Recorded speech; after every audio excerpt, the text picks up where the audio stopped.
துணிச்சலுக்கு பெயர் போனவரான இரும்பு பெண்மணி என அறியப்படும் மறைந்த முதல்வர் ஜெயலலிதாவே கேப்டன் விஜயகாந்தின் தைரியத்தை பாராட்டி துணிச்சலான ஆண்மகன் என ஒருமுறை புகழ்ந்துள்ளார். பலரும் அறியாத அந்த சம்பவம் குறித்து சுருக்கமாக பார்ப்போம். விஜயகாந்த் ஜெயலலிதா என இரு ஆளுமைகளுமே பல்வேறு துணிச்சலான நடவடிக்கைக்கு பெயர் போனவர்கள். இருவருக்கும் இடையே 2 முறை நேரடியாக கடும் மோதல் நடைபெற்றுள்ளது.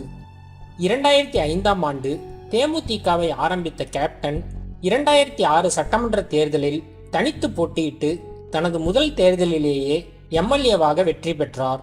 அதைத் தொடர்ந்து அப்போது ஆளும் கட்சியாக இருந்த திமுகவை கடுமையாக விமர்சித்து வந்தாலும் அதிமுகவை விமர்சிக்கவும் தயங்கவில்லை.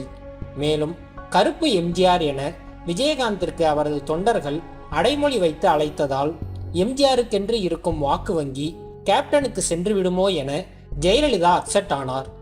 அதைத் தொடர்ந்து 2006ஆம் ஆண்டு அதிமுகவை விமர்சித்து பேசிய விஜயகாந்தை தினமும் குடித்துவிட்டுதான் சட்டசபைக்கு செல்கிறார் என குடிகாரன் பட்டம் கட்டி ஜெயலலிதா விமர்சித்தார்.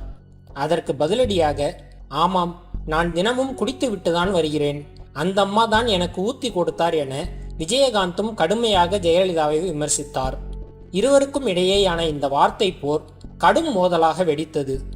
அப்போது விடுதலை சிறுத்தைகள் சார்பில் எம்எல்ஏவாக இருந்த தற்போதைய காங்கிரஸ் சட்டமன்ற குழு தலைவர் செல்வ பெருந்தகையும் விஜயகாந்தும் சட்டசபையில் அருகருகே அமர்ந்திருப்பார்கள்.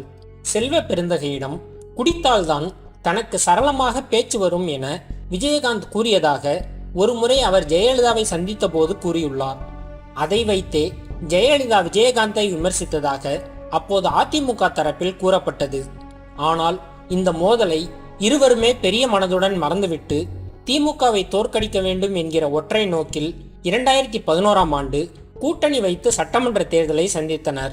அதன் முடிவில் ஜெயலலிதா முதல்வராக 29 எம்எல்ஏக்களுடன் திமுகவை பின்னுக்கு தள்ளி விஜயகாந்த் எதிர்க்கட்சி தலைவராகி சரித்திரம் படைத்தார். சட்டசபையில் அதிமுக அரசு பால் விலையை உயர்த்தியதை கண்டித்து தேமுதிக எம்எல்ஏக்கள் பேச, அதையொட்டி எழுந்த மோதலில் அதிமுக அமைச்சர் நத்தம் விஸ்வநாதன் விஜயகாந்தின் குடும்பம் குறித்து தனிப்பட்ட முறையில் கொச்சையாக பேசவே அவரை கண்டித்து நாக்கை துருத்தினார் விஜயகாந்த்.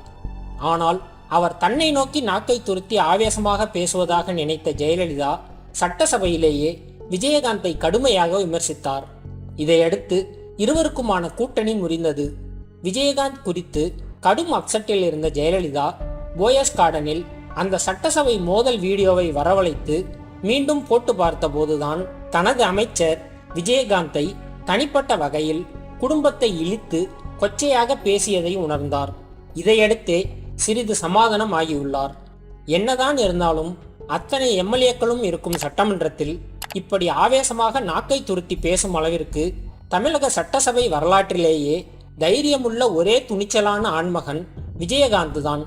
நமக்கு அவரை பிடிக்கவில்லை என்றாலும் அவரது துணிச்சலை பாராட்டியே ஆக வேண்டும் என சசிகலா உள்பட தன்னுடன் அப்போது இருந்த கட்சி சீனியர்களிடம் விஜயகாந்த் குறித்து பாராட்டி பேசினார் ஜெயலலிதா என்கின்றனர் அதிமுக தரப்பில்.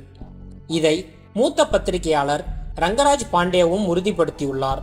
கேப்டன் மறைவையொட்டி சமீபத்தில் அவர் குறித்து பேட்டியளித்த ரங்கராஜ் பாண்டே, ஆம், நானே சாட்சி, சட்டசபையில் விஜயகாந்த் நடந்து கொண்ட விதம் ஜெயலலிதாவிற்கு முதலில் கோபத்தை ஏற்படுத்தினாலும் அவரது ஆவேசம் தணிந்த பின்னர் விஜயகாந்தின் துணிச்சலை பாராட்டியவர் அவர் ஒரு தைரியமான ஆண்மகன் என்று புகழ்ந்தார். அரசியல் வேறுபாடுகளை தாண்டி விஜயகாந்தின் தைரியம் உண்மையில் ஜெயலலிதாவை ஈர்த்தது என்பதை மறுப்பதற்கில்லை என்று கூறியுள்ளார் என்பது குறிப்பிடத்தக்கது.